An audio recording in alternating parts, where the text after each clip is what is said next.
Dedi, Kang Purbaya, tulung bantu untuk supaya BUMN bayar utang ke BJB, karena itu uangnya rakyat Jawa Barat. Kok bisa BUMN malah ngutang sama bank daerah totalnya 3,751 triliun. Wakawak.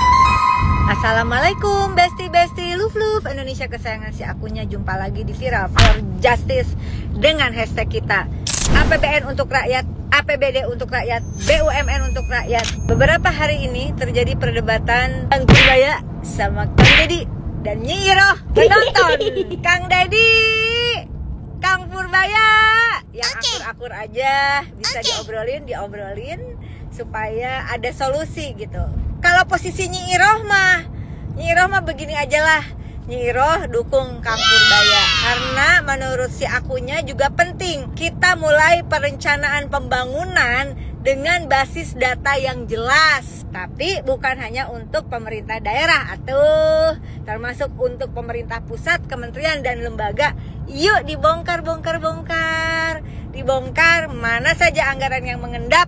Seperti informasi dari PPATK, baru-baru ini saja ada sekitar 2 triliun dana bansos yang mengendap.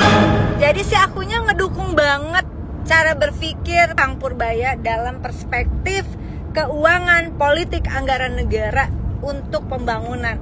Datanya harus benar. Keren Kang Purbaya. Nah, Nyi Iroh juga ngedukung Kang Dedi. Karena apa? Kang Dedi dan juga pemerintahan daerah lainnya yang sedang mulai menyusun kebijakan pembangunan berbasis data yang akurat, aktual, dan relevan. Kebijakan pembangunan itu, diskusi aku nih sama Kang Dedi, terdiri dari perencanaan, penganggaran, pelaksanaan, monitoring, dan evaluasi pembangunan. Nah, itu membutuhkan data dasar. Lagi-lagi, data dasar, sebetulnya ini pemikiran dua orang lancek aku teh sama. Data itu penting untuk kebijakan pembangunan, program pembangunan itu butuh anggaran, tapi butuh data dasar. Kalau data dasarnya salah, kebijakannya bisa meleset, anggarannya juga bisa entah kemana, pawelit kan itu, ke dia. Tapi di luar itu semua, khususnya untuk Jawa Barat, Kang Dedi, Kang Purbaya, tulung bantu untuk supaya BUMN bayar utang ke BJB, karena itu uangnya rakyat Jawa Barat. Ya, dari 2021 total sekitar di 10 BUMN. Kok bisa BUMN malah ngutang sama bank daerah totalnya 3,751 triliun.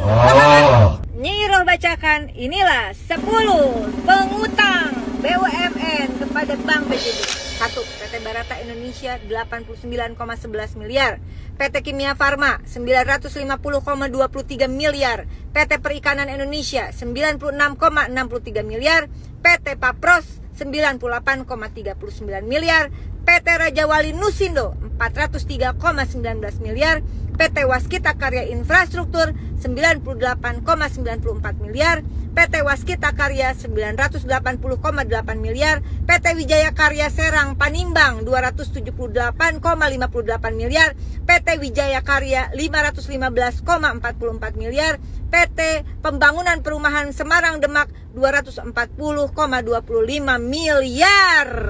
Wahai manusia-manusia Sunda, Kang Dedi dan Kang Purbaya, mari kita kejar itu hutang, jangan sampai dibawa mati. Yang dipinjam dari BJB uangnya pemerintah daerah, kota, kabupaten se-Jawa Barat, dan pastinya adalah uang warga Jawa Barat mayoritasnya begitu.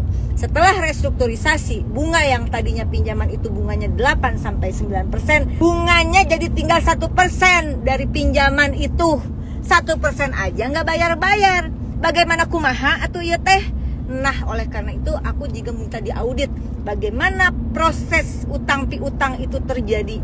Apakah benar-benar melalui mekanisme yang sah, atau apakah pemerintah Provinsi Jawa Barat dan direksi komisaris BJB yang lama, bukan yang sekarang, itu terjadi hal-hal yang mustahil. Kebijakan pembangunan pusat dan daerah itu datanya mengacu pada data BPS. Silahkan, apakah data BPS sudah tepat?